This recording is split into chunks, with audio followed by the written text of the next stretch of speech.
Nuwun, sedulur semua. Jumpa lagi dengan saya Tubagus Purnama di channel Tubagus Purnama. Semoga panjenengan semua selalu diberikan kesehatan, rezeki yang berlimpah, keselamatan, dijauhkan dari mara bahaya dan bencana. Sebetulnya sangat sulit untuk membuka tabir misteri atau yang dinamakan mistik. Karena kita dalam posisi yang berat saat ini. Ketika peradaban ini diawali dengan piramida Mesir Sphinx bergambarkan kepala singa atau singa yang di bawah pengaruh bintang Leo, artinya peradaban ini adalah kekuasaan yang paling menentukan. Sehingga siapa yang berkuasa, itulah yang bisa menentukan.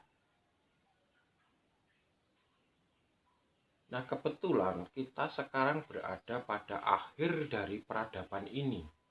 Peradaban itu berusia rata-rata 10 sampai 5.000 tahun. Lalu akan berganti peradaban yang baru. Nah, kita berada di ujung peradaban yang lama. Nah, di sini kesulitannya, bagaimanakah mungkin kita bisa meninggalkan kepercayaan yang selama ini kita yakini? Tapi memang ini harus terjadi. Bahwa perlahan tapi pasti mulai terbongkar semua. Bahwa yang kita yakini itu belum tentu menjadi kebenaran. Karena akan ada kebenaran baru.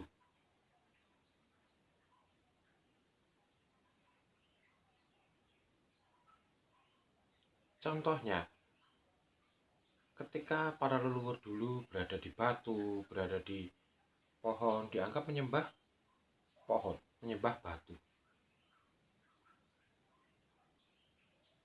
Menjadi animisme, dinamisme, disebut syirik, disebut musyrik.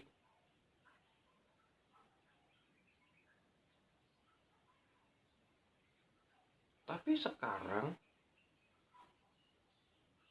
sains telah membuktikan bahwa ada dalam batu itu, ada dalam pohon itu adalah medan magnet, frekuensi, getaran. Dan semua ini mempunyai getaran atau frekuensi. Siapa yang bisa merasakan itu, itulah yang bisa mengatur dan menyelaraskan dunia.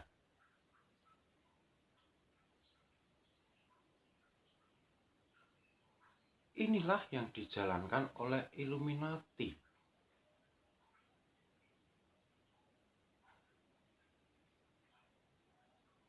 Kalau kita bicara Freemason, tukang bangunan, itu mereka bisa membuat gedung-gedung yang megah, gedung-gedung yang tinggi. Itu kenapa? Karena mereka tahu mempermainkan medan magnet itu sehingga membawa batu-batu besar ke atas gunung. Seperti yang terjadi di pendeta-pendeta Tibet. Mereka menggunakan doa, suara, mantra untuk menaikkan batu sehingga melawan gravitasi. Nah, disinilah daya pikir manusia yang belum bisa menangkap. Kenapa seperti itu? Makanya disebut mistis.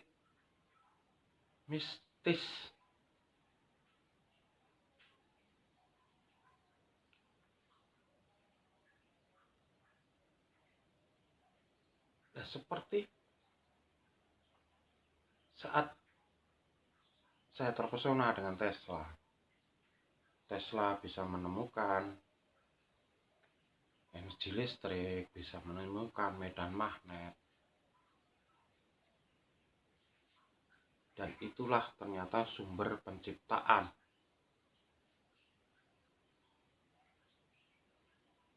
Pada waktu itu Tesla dianggap pseudosains atau teori yang tidak ada dasarnya. Nah, ketika suatu saat ada seniman pelukis, itu dia bermeditasi atau bertapa mendapatkan pencerahan, dia bisa menulis buku tentang penciptaan selama 40 hari. Jadi penciptaan alam semesta ini selama 40 hari. Kemudian Russell mendatangi Tesla. Ditunjukkanlah buku itu. Tesla menjawab, simpan buku ini 1000 tahun lagi baru bisa diterima. Itu kejadian tahun 1900 sekian. 3. Nah, disitulah mereka dianggap pseudosains, teori yang tidak mendasar atau dikatakan halu, dikatakan musyrik. Tapi sebetulnya leluhur-leluhur kita sudah mengerti akan hal itu.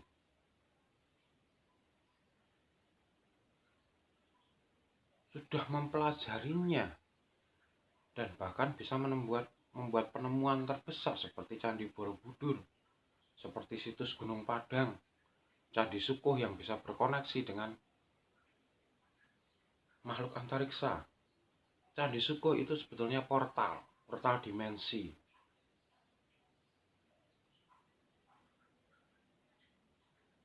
Bagaimana cara membuatnya? Leluhur kita sudah bisa.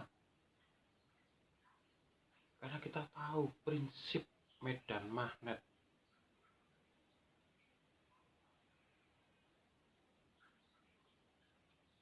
Itu yang pertama.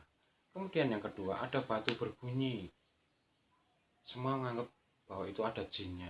Terutama di Gunung Padang. Kalau orang ke Gunung Padang, tahu-tahu ada semacam apa ya, semacam penunggunya kelihatan. Ada kejadian di foto dari teman Kang Diki, Zainal Arifin, itu kebetulan foto anaknya di foto itu belakangnya ada penampakan manusia raksasa dan dianggap itu jin, itu penunggunya. Bukan. Bahwa di saat penciptaan Gunung Padang itu sudah mengenal hologram. Jadi hologram itu akan memantul. Ketika pada timing yang tepat, kamera itu mengambil, hologram itu terangkat. Jadi sebetulnya apa yang kita anggap jin, kita anggap setan, kita anggap gaib, kita anggap mistis, itu ada dan bisa dijabarkan bahwa mereka itu energi. Dan membentuk suatu bentuk itu karena pikiran kita. Pada dasarnya mereka semua gelombang energi.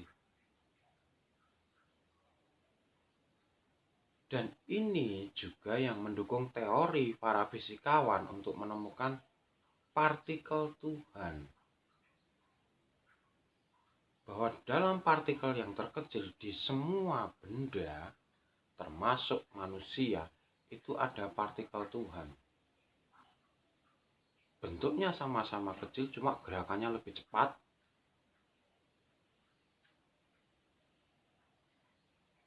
Itu sudah terbukti ada, dan itu ternyata ada juga di luar angkasa.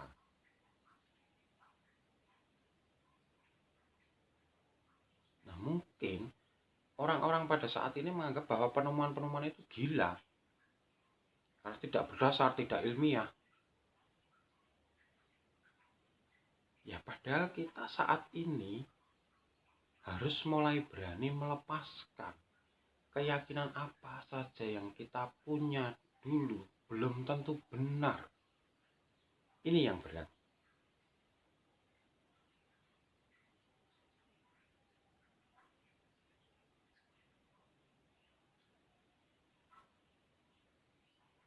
Lalu, dari segi tradisi, adat budaya leluhur, kita dikenal dengan sedulur papat lima pancer. kiblat papat lima pancar 4 arah yang masing-masing itu mempunyai sifat tertentu. Nah, sebetulnya medan magnet juga mempunyai 4 sifat. Ada yang di kiri, ada yang di kanan, ada yang di atas, ada yang di bawah, ada yang di depan, ada yang di belakang. Jadi ada yang bersifat melebur, ada yang bersifat menyatu, ada yang bergerak menjauh, ada yang bergerak mendekat. Itu sifat medan magnet. Nah, leluhur kita sudah tahu akan hal itu. Sehingga ada yang bisa terbang karena kalau digabungkan dengan sekarang adalah melanggar hukum gravitasi. Nah, kalau ilmu-ilmu leluhur ini kita terapkan sekarang, maka sains sekarang itu tidak ada gunanya. Sains sekarang itu tidak benar semua. Nah, inilah yang ditakutkan oleh sekelompok orang supaya manusia itu jangan terjas. Jadi kita itu sebetulnya lebih primitif dari leluhur kita. Kalau kita mengatakan leluhur kita primitif, itu salah besar. Kita lebih primitif, ilmu kita cuma segitu. Mentok ilmu pengetahuan kita. Teknologi terbaru pun tidak ada, seperti yang saya bilang di episode sebelum ini.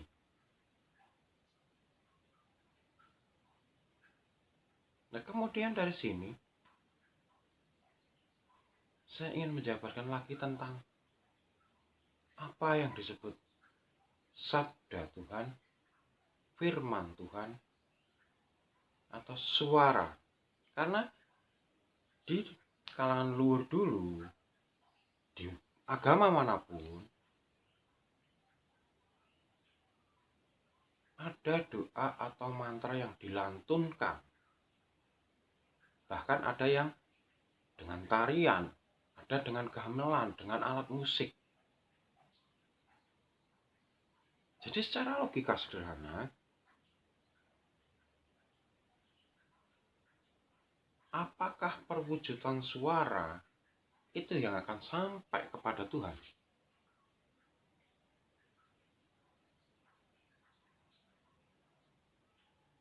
Tidak. Tapi resonansinya, frekuensi yang suara yang ditimbulkan ini, gerakan medan magnetik, gerakan elektrik dari suara inilah yang akan sampai pada partikel Tuhan.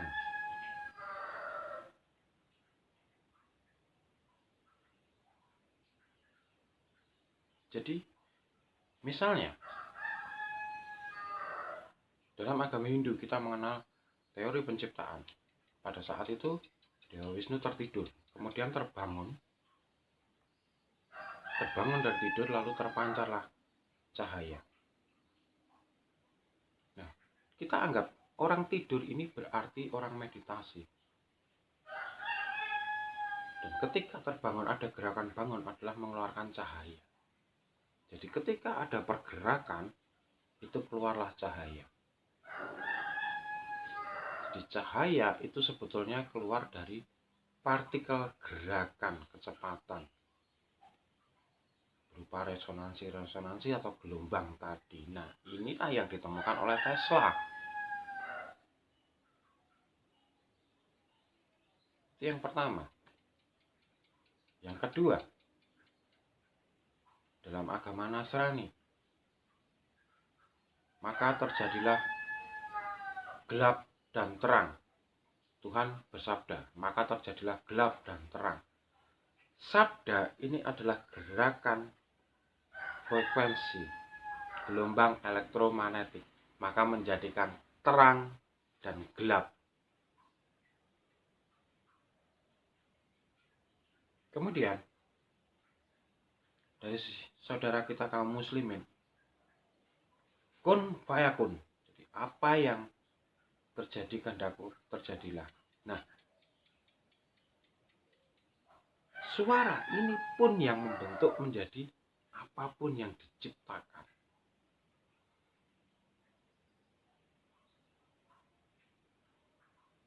Nah, makanya doa dengan suara, doa dengan irama musik ini akan menghasilkan getaran gelombang elektromagnetik dengan frekuensi. Nah, sifat partikel ini gerakannya adalah memutar. Nah, dengan perputaran ini, semakin padat suara itu akan mengangkat suatu benda, sehingga terjadilah penciptaan. Akan bisa menggerakkan benda itu sesuai dengan keinginan yang disuarakan. Jadi bukan berarti doa itu yang dikabulkan, tidak. Tapi karena kepadatan frekuensi ini yang bergerak memutar, itu bisa melawan gravitasi dan menghasilkan ruang kosong sehingga bisa menggerakkan benda seperti tadi pembuatan candi. Batu-batu yang besar bisa terangkat ke atas. Nah, jadi dalam teori sains sekarang sudah membuktikan bahwa Tuhan bersabda itu berarti Tuhan bersuara, atau frekuensi suara dari partikel Tuhan itu membuat manusia jadi manusia. Sehingga orang menyebut sangkan parangé dumadi. Proses kelahiran itu terbuat dari gerakan frekuensi dan medan magnet partikel terkecil. Jadi ada yang mengatakan sabda Tuhan, ada yang mengatakan firman Tuhan, itu semua suara. Nah, suara itu kita harus logikakan, kita harus samakan. Berarti suara itu yang menimbulkan apa? Bisa menimbulkan apa? Gelombang elektromagnetik. Nah, gelombang elektromagnetik ini yang bisa membuat sesuatu, menggerakkan sesuatu.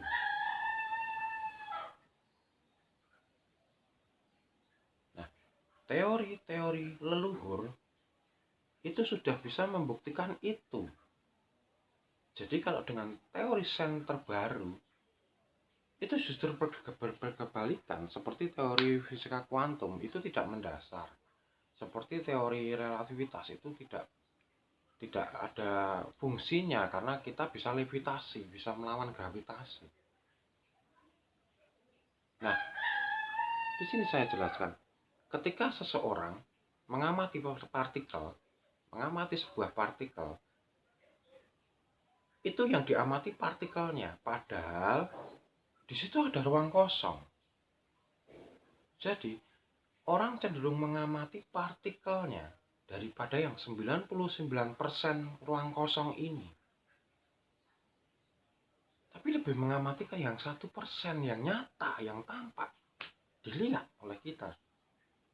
Padahal yang 99% ini punya kekuatan penuh. Nah, inilah yang dimanfaatkan oleh leluhur-leluhur kita. Seperti teori Big Bang. Apakah serta-merta ada teori Big Bang? Ada benturan? Tidak. Ruang kosonglah itu yang menggerakkan terjadinya benturan. Tapi sains lebih memilih yang mempelajari yang benturannya dan hasil-hasilnya, tapi tidak mempelajari kekuatan yang 99% tadi. Nah, maka dari itu sekarang baru mulai diciptakan bahwa yang unsur non-materi ini justru menghasilkan kekuatan yang luar biasa dan bahkan bisa memusnahkan manusia di bumi ini. Peradaban dalam sekejap. Nah, ini yang disembunyikan oleh leluhur kita supaya kita jangan mempelajarinya, karena akan berbahaya. Di era Leo, di era kekuasaan ini, maka siapa yang berkuasa itu yang menentukan. Jadi, kalau itu dipelajari bisa untuk kepentingan sebuah kekuasaan.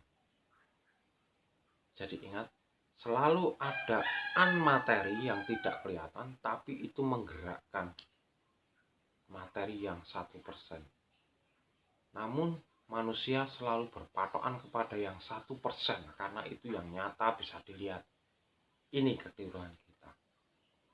Jadi, apakah leluhur kita primitif? Atau kita yang primitif? Silahkan direnungkan. Saya Tubagus Purnama mengucapkan Rahayu.